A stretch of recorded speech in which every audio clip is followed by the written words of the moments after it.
তুমি আজও বুঝতে পারোনি আমাকে, হয়তো কোনোদিন বুঝবেও না।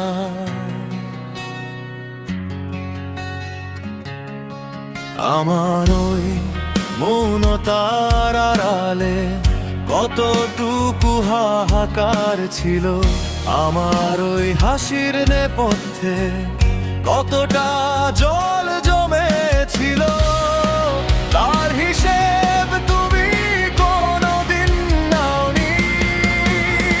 একটু আবেগপ্রবণ কণ্ঠে তুমি তো শুধু শব্দ শুনেছ, সুর শোনোনি। তুমি তো শুধু আমার ক্রোধ দেখেছ,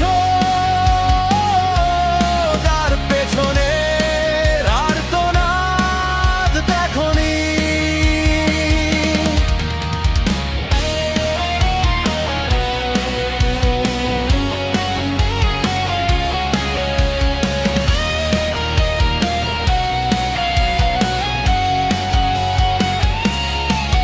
যে মানুষটা তোমার অবহেলাতেও বারবার ফিরে আসতো, তুমি ভেবেছিলে সেটা তার